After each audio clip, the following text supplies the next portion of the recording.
and welcome back. Today we are doing a quick little day trip from the cruise in Kagoshima and Japan, of course.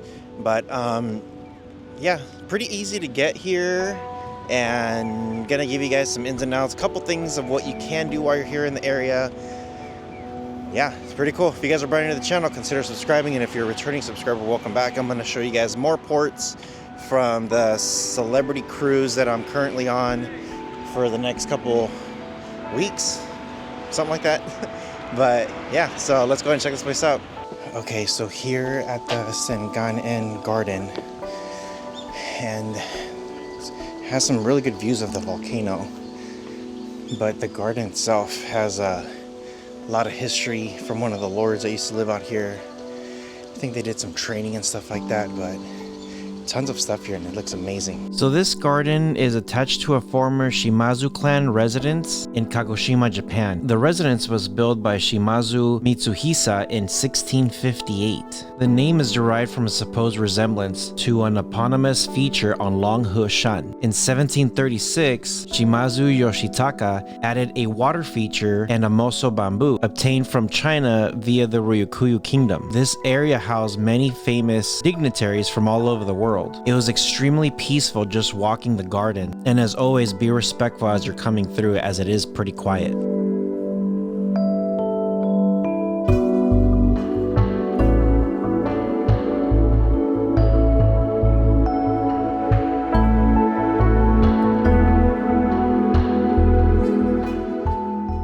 Now, rule of thumb when you are coming to some of these cities here, I did check for Uber and nothing.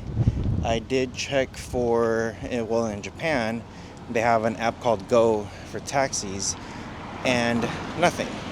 So you kind of have to look for a taxi stand, and hopefully you could use your card. I know cash is king, but some societies, countries, and nations are going cashless. So yeah, keep all that in mind. Good to have both.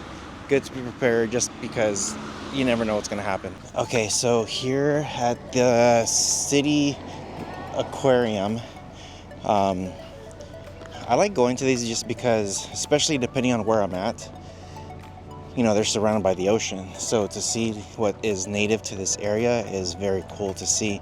So let's go ahead and come inside and see what's inside. So Kagoshima Aquarium opened on May 30th, 1997. It is washed by Kuroshio and Kagoshima Bay Marina Life, which are mainly exhibited here. Also find a yuyu or whale shark, and also very interesting species. The hall is from the second basement floor all the way to the 5th floor. Not all the floors are open as they're doing some renovations, but you will see tons of different animals, including spider crabs, spiny lobsters, bullhead sharks, and many different jellyfish. Make sure you check this place out when you're in the area.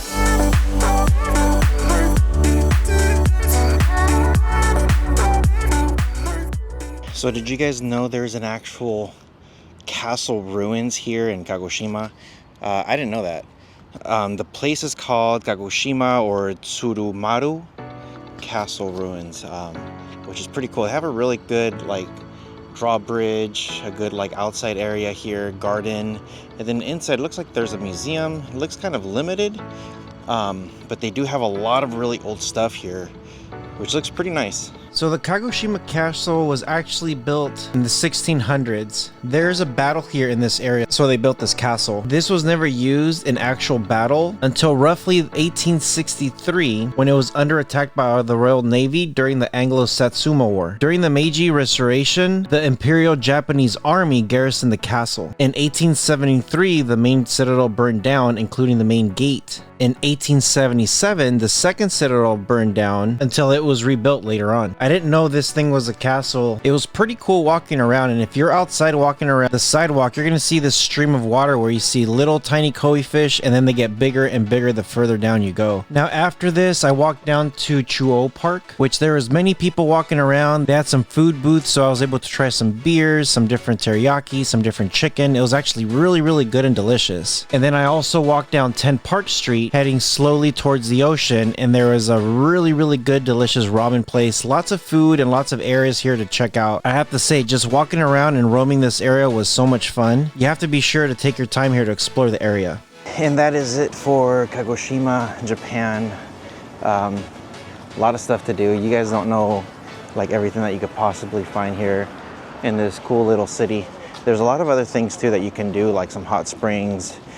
There is an area down south about an hour and a half on the JR line, I believe it is, where you could throw some like the sand on you, and it's supposed to be like very healing and stuff. I wish I had time to do it, but this area is known for like their thermal waters, and didn't have the time to do it. But if you have the chance, that's one big thing that I wish I had more time to do. So let me know what you guys think in the comment section below.